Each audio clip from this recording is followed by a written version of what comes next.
con absoluto desparpajo. El primer ministro israelí, Benjamín Netanyahu, ordenó a su ejército a invadir todo el territorio sirio de los Altos del Golán, aprovechando el caos reinante en Siria, luego del derrocamiento de Bashar al-Assad, por parte de los extremistas apoyados por Occidente. En un acto de oportunismo rampante y cínico, las tropas israelíes ingresaron desde el pasado domingo 8 de diciembre en el territorio sirio de los Altos del Golán, avanzando kilómetros, llegando sus tropas incluso hasta el famoso Monte Hermón.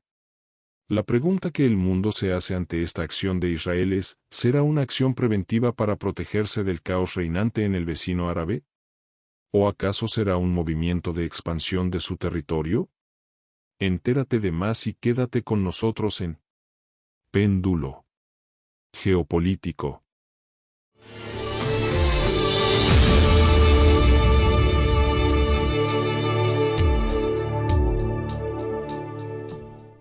Mientras en Damasco reinaba el caos y el desconcierto, luego de la salida del poder del presidente Bashar al-Assad en la frontera sur de Siria, estaba en movimiento una acción militar masiva que dejaría perplejos a los analistas geopolíticos en el mundo entero. Tal acción provenía de Israel y consistía en apoderarse de toda la región adyacente a los Altos del Golán. Tarea que le correspondería al Tzal o ejército israelí ejecutar en el menor tiempo posible, con la mayor potencia de fuego que pudiesen acumular, cosa que han logrado cumplir sin interferencias, ya que no ha habido oposición alguna a su ingreso. Según informaciones oficiales de las autoridades israelíes, el desplazamiento de tropas y armamento pesado, sobre lo que se conocía como zona de amortiguación en los Altos del Golán, se debe supuestamente a garantizar la protección de todos los asentamientos israelíes en los Altos del Golán, tanto judíos como drusos, para que no queden expuestos a las amenazas del otro lado. Estas informaciones las proporcionó el ministro de Defensa israelí, Israel Katz, al diario israelí, The Times of Israel, en ocasión de las acciones militares que se ejecutan sobre Siria, al que el Estado Mayor de las Fuerzas Armadas considera como un nuevo frente de guerra. Katz refiere que las fuerzas de defensa israelí tienen la misión de asegurar el área de amortiguación de los Altos del Golán y establecer una zona de seguridad adicional en el sur del país árabe, libre de armas estratégicas pesadas e infraestructura terrorista en el sur de Siria.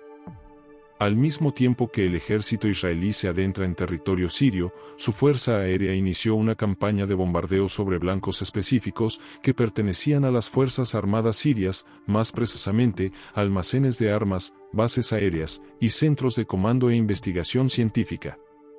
A este respecto, Israel Katz señala que se les ordenó a las FDI seguir destruyendo en el territorio sirio armas estratégicas, incluidos misiles tierra-aire, sistemas de defensa aérea, misiles tierra-tierra, misiles de crucero, cohetes de largo alcance y misiles costa-mar, para que no caigan en manos de fuerzas hostiles. De igual forma señaló que se ordenó también prevenir y frustrar inmediatamente la renovación de la ruta de contrabando de armas desde Irán al Líbano a través de Siria, en territorio sirio y en los puntos de cruce fronterizos. Para dar un poco de contexto, recordaremos que la zona de amortiguación de los Altos del Golán nace luego de la Guerra de los 6 Días en 1967 y la del Yom Kippur en 1973, en la que Israel ocupó dichos territorios pertenecientes a Siria, estableciéndose por parte de la ONU, a través de la resolución del Consejo de Seguridad número 242, que los territorios ocupados debían ser restituidos a Siria. Sin embargo, Israel siempre se negó a ello, asumiendo siempre una postura anexionista para con este territorio, incorporándolo administrativamente en el año 1981, cosa que fue rechazada por la ONU, declarando tal ocupación como ilegítima e ilegal. En tal situación se mantuvo el territorio por medio siglo, estableciéndose una zona desmilitarizada que separaba a las fuerzas israelíes de las sirias, resguardadas por una misión militar de la ONU denominada Fuerza de las Naciones Unidas de Observación de la Separación, o UNDOF por sus siglas en inglés. Pero todo cambió a partir de la llegada a Damasco de los extremistas de Hayat Tahrir al-Sham y la salida de Bashar al-Assad del poder, por lo que el domingo, las tropas israelíes ingresaron en los Altos del Golán, llegando incluso al sector sirio del famoso Monte Hermón. A este respecto, señaló el primer ministro israelí, Benjamín Netanyahu, que el colapso del acuerdo de 1974 y el abandono de las posiciones por parte del ejército sirio justificaron esta medida, siendo la acción tomada como una reacción a la toma del poder de Damasco por parte de agrupaciones extremistas islámicas. Lo que resulta un tanto extraño, puesto que la pasada semana, el diario israelí, Yediot Ahronoth, informaba, ante el sorprendente avance de los extremistas en la ciudad de Alepo, que el gobierno israelí conocía de los planes de la ofensiva, e incluso había colaborado con los extremistas para que ejecutaran tal acción militar, por lo que entonces cabe la pregunta, ¿a qué fuerzas hostiles se refiere Netanyahu? En cualquier caso, las fuerzas de defensa israelíes, además de su incursión terrestre, como ya antes referíamos, se ha dedicado a bombardear blancos estratégicos del ejército sirio, como lo son almacenes de armas y municiones, bases aéreas, centros de comando y otros blancos de interés.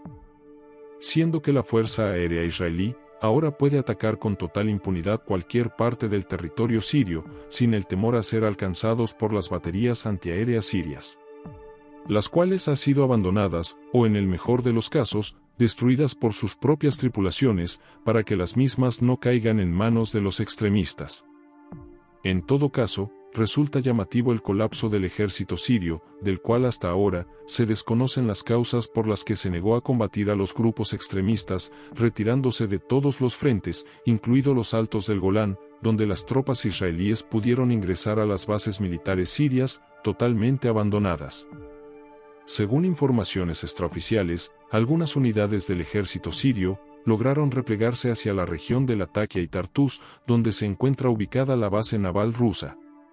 Otras unidades se desplazaron hacia el territorio iraquí, pero nada más se sabe de ellas. El desconcierto fue de tal magnitud que tanto las fuerzas chiitas iraquíes como las fuerzas de Hezbollah que ingresaron a territorio sirio, y que se calculan en al menos unos 2.000 combatientes, tomaron la decisión de retirarse, al percatarse que las tropas sirias se negaban a combatir, por lo que entendieron que todo estaba ya decidido. En cualquier caso, lo que se conoció como Siria, hoy está en un riesgo cierto de desaparecer, tal y como ocurrió en el pasado, con la desafortunada Libia. La magnitud de la diversidad étnica, religiosa y política de Siria, aderezado con un antagonismo irracional entre todas las facciones en pugna por el poder y control de los territorios, a lo que se le suman las apetencias de las potencias regionales y globales, no da un horizonte muy esperanzador. Siendo bastante probable que Siria termine fragmentado, como de facto ya lo estaba, en regiones de influencia de organizaciones extremistas armadas, según los intereses de sus patrocinadores externos. En el norte, extremistas pro-turcos; en el sur, extremistas pro-israelíes, kurdos pro-estadounidenses al noreste, y los restos del ejército sirio junto con las etnias y confesiones más amenazadas por los extremistas, al oeste, con apoyo ruso. Como dijimos, una trágica repetición de lo ocurrido en Libia, con las consabidas consecuencias a nivel de derechos humanos y desplazamientos forzosos de refugiados, a causa de un conflicto que muy probablemente se incrementará. Y como la guinda del pastel, el movimiento militar israelí, anexionándose de facto otro pedazo adicional del territorio sirio, sin que exista una mayor oposición internacional, más que las resoluciones de la Asamblea General de la ONU, condenando tal acción. Ya que, como bien sabemos, cualquier intento de resolución ante el Consejo de Seguridad de la ONU es inmediatamente vetada por Estados Unidos. En resumen, Israel se expande territorialmente, no solo en Gaza y Cisjordania, ahora también en Siria, siendo que, de poco en poco, el proyecto del Gran Israel, que llega incluso a incluir el territorio de Arabia Saudita, vaya cristalizándose con el transcurrir de las décadas. Lo cual no es ningún secreto, ni tampoco han pretendido nunca ocultarlo. Si te gustó nuestro contenido, suscríbete y forma parte de nuestra comunidad, y haz clic en la campanita para recibir notificaciones de nuestros nuevos videos. Si quieres apoyar al equipo de Péndulo Geopolítico, puedes colaborar con tu aporte a través de Binance, cuyo enlace podrás encontrar en la descripción del video. Y no olvides darle me gusta y hacer comentarios sobre nuestro contenido, ya que con ello también nos ayudas. Hasta nuestro próximo encuentro.